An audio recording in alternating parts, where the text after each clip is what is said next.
Alors, première question, en cas de pépin, donc en cas d'accident, qui est pénalement responsable en matière d'hygiène et de sécurité? Alors, pour répondre à cette question, qui est très importante, il faut savoir une première chose. Lorsqu'on travaille dans une entreprise, quelle qu'elle soit, privée, publique aussi, ils ne le savent pas, mais c'est pareil, eh bien, on est soumis en même temps et cumulativement à l'application de deux codes. Commençons par le code du travail. Qu'est-ce que c'est que le code du travail en matière d'hygiène et de sécurité? Eh bien, je dis toujours, pour essayer d'être le moins obscur possible, que le code du travail en matière d'hygiène et de sécurité, donc la partie du code du travail qui nous intéresse ce matin, c'est l'équivalent du code de la route du chef d'entreprise ou du chef d'établissement. Puisqu'il est écrit quelque part dans le code du travail que le responsable pénal de l'application dans un établissement des règles d'hygiène et de sécurité, je parle du code du travail, c'est le chef d'établissement. Autrement dit, le coupable de principe, on le connaît d'avance, c'est le chef d'établissement. Pourquoi? Parce que c'est écrit dans le code du travail. Donc en principe, quand par exemple, il n'y a pas un équipement de protection individuelle, il n'y a pas de document unique, en principe les plans de prévention sont mal foutus, ou ils n'existent pas, le coupable, on le connaît d'avance, en principe, c'est le chef d'établissement. Car c'est lui, je répète, qui est en haut de la pyramide de l'établissement, c'est lui qui a le pouvoir disciplinaire, économique au moins en partie, et donc on en tire une conséquence, il est en principe coupable en cas d'infraction aux dispositions du Code du travail. Ceci dit, attention, le chef d'établissement a la possibilité, et ça ressort et du Code du travail d'ailleurs et de la jurisprudence, de passer le volant, si je puis dire, à l'un de ses collaborateurs. Et qu'est-ce que c'est que cette passation de volant? C'est la fameuse délégation de pouvoir. Et donc un chef d'établissement a la possibilité de donner une délégation de pouvoir à l'un de ses collaborateurs, mais évidemment à condition de lui donner compétence, autorité, moyens. Pour que l'homme qui va assumer cette fonction, eh bien, ait les moyens, des moyens équivalents à ceux dont dispose le chef d'établissement pour être efficace. Parce que finalement, une délégation de pouvoir, c'est quoi? C'est une démarche de prévention. C'est une façon de rapprocher le pouvoir du terrain, d'améliorer la prégnance de l'encadrement sur le risque pour que les gens qui soient au contact avec le risque puissent réagir rapidement et intervenir lorsque les choses ne vont pas. Et donc, au titre du Code du travail, je résume, il y a tout le temps un seul coupable possible, soit le chef d'établissement, soit son délégataire, soit l'un, soit l'autre, jamais les deux, puisqu'il n'y a jamais deux pilotes dans le même avion. Seulement, ce qu'on oublie toujours, c'est qu'à côté du Code du travail, il y a l'autre code, le Code pénal. Et alors là, le code pénal, c'est autre chose. Qu'est-ce que c'est que le code pénal? Alors je dis toujours, pour prendre une image plus ou moins exacte, que le code pénal, c'est le code du citoyen. Ça veut dire déjà fondamentalement que le code pénal, il s'applique à tous les moments de la vie. Il s'applique à la maison, au volant de votre voiture et puis au travail, même pendant vos loisirs. Bon. Et dans une entreprise, le code pénal, il s'applique à tout le monde. Il s'applique au dernier des opérateurs comme au PDG d'un multinational. Et au titre du code pénal, il n'y a pas de délégation de pouvoir qui tienne. Tous ceux dont les négligences vont s'inscrire dans ce qu'on appelle l'arbre des causes ou l'arbre des faits d'un accident peuvent se retrouver dans le tribunal correctionnel.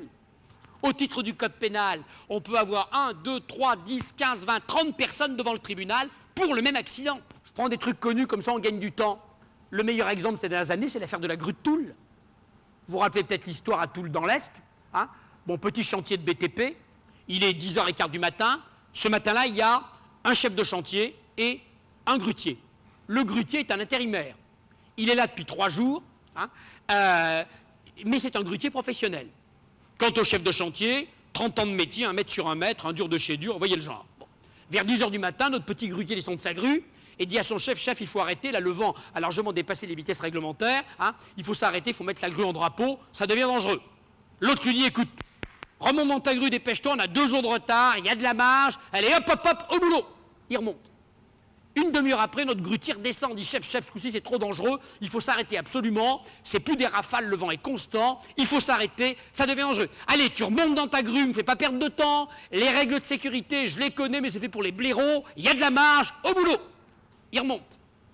Il redescend 20 minutes après, chef, ce coup-ci c'est plus possible de continuer, mon alarme vient de se déclencher, il faut s'arrêter. Tu remontes dans ta grue, sinon je te vire. Le malheureux monte dans sa grue, puis évidemment, ce qui devait arriver arrive. La grue, poussée par le vent, bascule, tombe sur le collège qui jouxte le chantier et écrase dans leur salle de classe 10 collégiens, il y aura 10 morts, 10 gamins de 16 ou 17 ans écrasés dans leur salle de classe par cette énorme grue. Et le grutier lui-même, d'ailleurs, sera grièvement blessé, puisqu'il faudra l'amputer d'une jambe. Eh bien, qui est-ce qui s'est retrouvé devant le tribunal correctionnel de Nancy, puis devant la cour d'appel? Le chef de chantier, le conducteur de travaux, le patron de l'entreprise de BTP et le grutier. Car le procureur a dit au grutier, monsieur le grutier, certes, tu étais un salarié intérimaire, précaire et tout, mais tu étais un grutier professionnel. Et le vent et le grutier, c'est deux choses absolument indissociables. Tu connais les règles de sécurité de ton métier, tu avais un anémomètre, tu avais une alarme, tu n'aurais jamais dû remonter dans la grue. Certes, tu as été mis en demeure de remonter, menacé d'un licenciement, mais tu avais ton droit de retrait, tu ne l'as pas exercé, ta négligence à toi aussi, qui était un professionnel du grutage, a participé à la catastrophe. Et notre homme s'est retrouvé dans le tribunal avec les autres.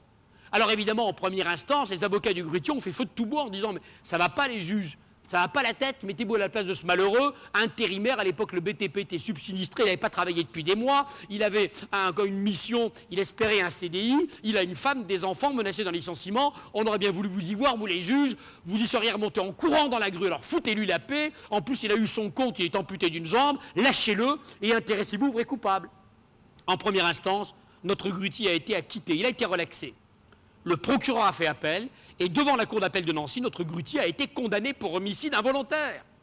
Alors il a été condamné à une peine symbolique, 10 000 francs d'amende avec sursis, mais la cour d'appel a bien voulu marquer que tout simple salarié qu'il était, et puis salarié précaire s'il en est, eh bien lui aussi était tenu d'appliquer les règles de son métier, les règles de prudence, les règles de sécurité qu'il avait appris, qu'il connaissait, et que sa négligence à lui aussi avait participé à la catastrophe. Ma première question, c'est en cas de pépin qui est responsable, je récapitule, au titre du Code du travail, c'est soit le chef d'établissement, soit la personne titulaire d'une délégation de pouvoir, risque 3 550 €.